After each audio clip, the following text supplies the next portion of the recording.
Quando a gente fala de crises globais, a primeira imagem que vem à cabeça é o Oriente Médio em chamas, com disputas que parecem nunca ter fim. Mas a verdade é que hoje o mundo inteiro virou um tabuleiro de tensões interligadas, onde a geopolítica e o meio ambiente jogam lado a lado.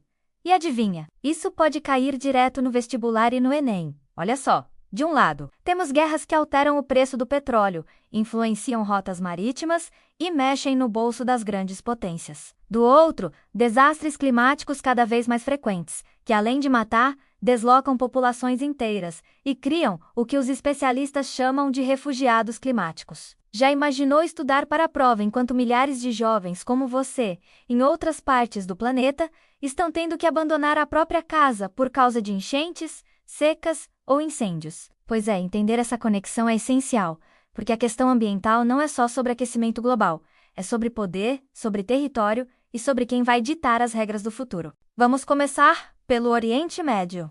Uma região que parece viver em modo permanente de crise, mas que nunca perde espaço nas provas, justamente porque é estratégica. Guerras, como a da faixa de Gaza e o conflito entre Israel e Hamas, não são apenas disputas locais, mas reverberam na economia mundial, nas alianças políticas e até no fornecimento de energia. O petróleo continua sendo peça-chave nesse quebra-cabeça, e qualquer instabilidade ali mexe com os preços globais. Mas a novidade é que, além do conflito armado, existe uma pressão climática, regiões áridas ficando ainda mais secas, escassez de água provocando disputas silenciosas e até populações inteiras precisando se mover. É geopolítica e meio ambiente dando um match sombrio, que pode virar tema de redação ou de questões de atualidades. Então, quando você pensar em Oriente Médio, não limite só a guerra e petróleo.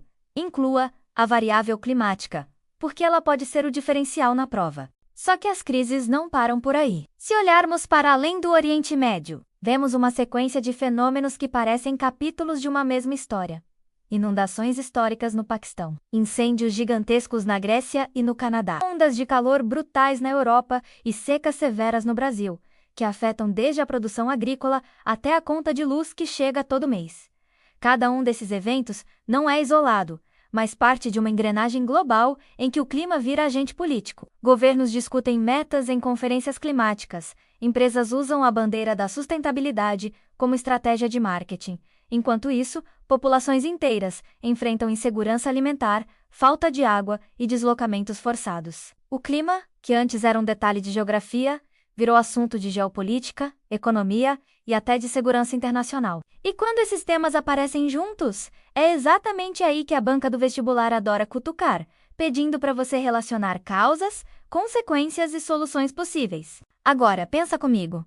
Se a guerra pelo petróleo foi o grande símbolo do século XX, a guerra pela água tem tudo para ser a marca do século XXI.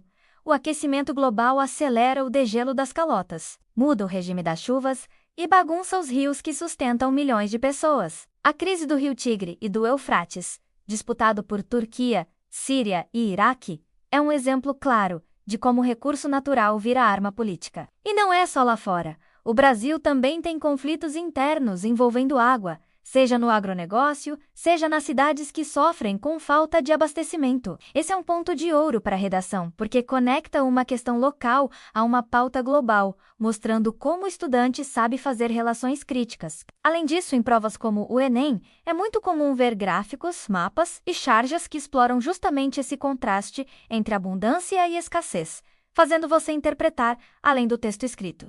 No fim das contas, o que precisa ficar claro é que as crises globais não são assuntos separados em caixinhas diferentes, mas sim um emaranhado de problemas que se alimentam entre si. Guerras intensificam crises climáticas intensificam disputas políticas, e tudo isso retorna em forma de questões de prova. O estudante que consegue enxergar essas conexões vai ter muito mais facilidade de interpretar os enunciados, argumentar na redação e até responder aquelas perguntas interdisciplinares que misturam geografia, história, sociologia e biologia. Por isso, a chave é sempre pensar em rede. Oriente Médio, petróleo, água, mudanças climáticas, refugiados, desastres naturais, desigualdade social. Esse é o tipo de raciocínio que a banca valoriza, porque mostra a maturidade de análise. E se você quiser sair na frente, basta treinar essa visão de mundo interconectada, Lembrando que todo conflito humano hoje também é um conflito ambiental e vice-versa. Gostou do vídeo? Então segue o canal e vem junto com a gente nessa jornada!